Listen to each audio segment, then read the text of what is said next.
Hello dears, welcome to relax and learn. ഇന്ന് നമ്മൾ discuss ചെയ്യാൻ പോകുന്നത് എൻ.എസ്. മാധവൻ്റെ ഒരു ചെറുകഥയാണ് blue pencil.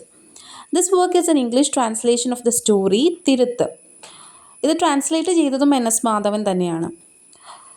Background demolition of Babri മസ്ജിദാണ്. അതായത് അയോധ്യയിലെ ബാബറി മസ്ജിദ് തകർക്കപ്പെട്ടതാണ് ഈ ഒരു കഥയുടെ പശ്ചാത്തലം എന്ന് പറയുന്നത്. മസ്ജിദ് തകർന്ന 1992 ഡിസംബർ 6 വൈകിട്ട് ഉത്തരേന്ത്യയിൽ ഒരു ഇംഗ്ലീഷ് ന്യൂസ് പേപ്പറിൻ്റെ ഓഫീസിൽ അടുത്ത ദിവസത്തെ പത്രത്തിൻ്റെ പ്രൂഫ് രൂപപ്പെടുന്നതായി ബന്ധപ്പെട്ട് നടക്കുന്ന സംഭവങ്ങളാണ് ഈ കഥയിൽ പറയുന്നത്. കുറേ ക്യാരക്ടേഴ്സ് ഉണ്ട്, പത്രം ഓഫീസിലെ കുറേ ക്യാരക്ടേഴ്സ് ഉണ്ട്. പക്ഷേ മെയിൻ ക്യാരക്ടർ എന്ന് പറയുന്നത് ചുള്ളിയാട്ടാണ്. ചുള്ളിയാട്ട് എന്ന് പറയുന്നത് ഒരു 70 വയസ്സുള്ള മുഖ്യ പത്രാധിപരാണ്, chief എഡിറ്ററാണ്. And in almost all important historical events, he used to have fever. And at that day as well, he was suffering from fever. എല്ലാ ചരിത്രസന്ധികളിലും പനി പിടിപെടുക എന്നുള്ളത് അദ്ദേഹത്തിന് പതിവായിരുന്നു. ഈ ബാബറി മസ്ജിദ് തകർക്കപ്പെട്ട ദിവസവും അദ്ദേഹം പനിയുടെ പിടിയിലായിരുന്നു. So he handed over his duty of writing editorial to another person and left the office. മുഖപ്രസംഗം എഴുതുന്ന ഡ്യൂട്ടി മറ്റൊരാളെ ഏൽപ്പിച്ചിട്ട് പത്രാധിപർ വീട്ടിലേക്ക് പോവുകയാണ്. പക്ഷേ വീട്ടിലേക്ക് പോകുന്നുള്ള വഴിക്ക് അദ്ദേഹത്തിന് വളരെയധികം വീക്കായിട്ട് തോന്നുകയാണ്. On the way he decide to meet a doctor whom he knew very well. തനിക്കറിയാവുന്ന ഇക്ബാൽ എന്ന ഒരു യുവ ഡോക്ടറെ വീട്ടിൽ ചെന്ന് കാണാൻ അദ്ദേഹം തീരുമാനിച്ചു.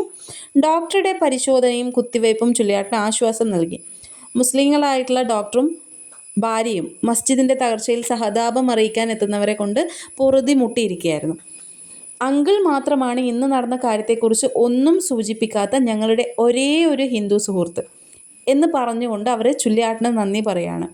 ഇവിടെയാണ് കഥയിലെ ഏറ്റവും ശക്തമായിട്ടുള്ള വരികൾ നമുക്ക് കാണാൻ സാധിക്കുന്നത്. ഇത് ചിലപ്പോൾ നിങ്ങൾക്ക് കോട്ട് ചെയ്തിട്ടുണ്ടെങ്കിൽ അത്രയും നല്ലതായിരിക്കും. Children, when did I become a Hindu to you? കുട്ടികളെ, എന്നു മുതൽക്കാണ് ഞാൻ നിങ്ങൾക്ക് ഹിന്ദുവായത് എന്ന ഒരൊറ്റ ചോദ്യം കൊണ്ട് ചുള്ളിയാട്ട് എന്ന മനുഷ്യനെ കഥാകാരൻ പൂർണ്ണമായും തിരുത്തി അടയാളപ്പെടുത്തുകയാണ്. ഒരു മടിയനെ പോലെ തൻ്റെ ജോലികൾ വളരെ പതുക്കെ ചെയ്ത് തീർക്കുന്ന ഒരു വയസ്സൻ പത്രാധിപർ ഒരു മനുഷ്യനായിട്ട് മാറുന്ന, വളരെ സ്ട്രോങ് ആയിട്ടുള്ള ശക്തനായിട്ടുള്ള ഒരു മനുഷ്യനായിട്ട് മാറുന്ന, ശക്തമായിട്ടുള്ള വ്യൂ പോയിൻ്റ് ഉള്ള ഒരു വ്യക്തിയായിട്ട് മാറുന്ന ഒരു കാഴ്ചയാണ് നമ്മൾ കാണുന്നത്. നമ്മളെല്ലാം മനുഷ്യരല്ലേ, നമ്മൾക്കിടയിൽ എപ്പോഴാണ് മതം വന്ന് കയറിയത് എന്നുള്ള ഒരു ചോദ്യമാണ് ചുള്ളിയാട്ട് ഉന്നയിക്കുന്നത്. അത് ഈ കാലഘട്ടത്തിൽ പോലും വളരെ പ്രസക്തമാണ്. And he felt better after visiting the doctor and he went back to the office. കുത്തിവയ്പ്പിനെ തുടർന്ന് പനിയിൽ നിന്ന് കുറവ് അനുഭവപ്പെട്ട ചുള്ളിയാട്ട് പത്രം ഓഫീസിലേക്ക് മടങ്ങാൻ തീരുമാനിച്ചു. അവിടെ വെച്ചിട്ട് he checked the proof and he noticed the title of the important news. He declared that the one who wrote the title will no longer be an employee there. അവിടെ അച്ചടിക്ക് തൊട്ട് മുമ്പുള്ള ഘട്ടത്തിലെത്തിയിരുന്ന പ്രൂഫ് അദ്ദേഹം വായിച്ചു നോക്കുകയാണ്. അവിടെയുള്ള പ്രധാന വാർത്തയുടെ ടൈറ്റിൽ വായിച്ചതോട് അതിന് തലക്കെട്ട് എഴുതിയ ആൾ ഇനി പത്രത്തിൽ പണി ചെയ്യേണ്ടതില്ല എന്ന് അദ്ദേഹം പൊട്ടിത്തെറിക്കുകയാണ്. And he became calm after knowing that it was Suhara who wrote the title.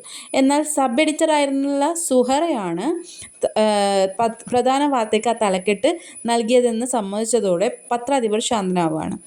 After that came the important correction. ഇവിടെയാണ് പ്രധാനപ്പെട്ട കറക്ഷൻ വരുന്നത്. തുടർന്ന് അദ്ദേഹം കയ്യിൽ കിട്ടിയ ബോൾ പോയിൻ്റ് പേന കൊണ്ട് തർക്കമന്ദിരം തകർത്തു എന്ന തലക്കെട്ടിലെ തർക്കമന്ദിരം എന്ന വാക്ക് തിരുത്തി ബാബറി മസ്ജിദ് എന്നെഴുതി. And at that moment he became a hero with a singular correction of disputed structure into Babri Masjid. ഇന്നത്തെ സാഹചര്യത്തിൽ പോലും റെലവൻ്റ് ആയിട്ടുള്ള ഒരു കഥ തന്നെയാണ് ബ്ലൂ പെൻസിൽ അഥവാ തിരുത്ത്. ഒരു തർക്കത്തിനും അടിസ്ഥാനമില്ല, അത് ബാബറി മസ്ജിദ് തന്നെയാണ് എന്ന് ഉറക്കെ പറയുകയാണ് ഇവിടെ ചുള്ളിയാട്ട്. അപ്പോൾ ഇതാണ് നമ്മളുടെ കഥ എന്ന് പറയുന്നത്. എന്തായാലും ഒരു സമ്മറി ആയിട്ടല്ല, എന്താണ് ഈ ഒരു കഥയുടെ റെലവൻസ്, ഈ റിലീജിയസ് ഇഷ്യൂസും കാര്യങ്ങളും ഒക്കെ, അതുപോലെ പൊളിറ്റിക്സ്, ഇതൊക്കെ കണക്ട് ചെയ്തുകൊണ്ടായിരിക്കും ഈ ഒരു ചോദ്യം, ഈ ഒരു കഥയെക്കുറിച്ചുള്ള ചോദ്യങ്ങൾ എന്തായാലും ചോദിക്കുക എന്നുള്ളതാണ്. അപ്പോൾ കഥ നന്നായിട്ട് വായിക്കുക. കഥ ഇൻ്റർനെറ്റിൽ അവൈലബിൾ ആണ്, സെർച്ച് ചെയ്താൽ കിട്ടാവുന്നതേ ഉള്ളൂ. അപ്പോൾ ഇന്നത്തേക്ക് ഇത്രയേ ഉള്ളൂ ക്ലാസ്. നമുക്ക് അടുത്ത ക്ലാസ്സിൽ വീണ്ടും കാണാം. ബൈ.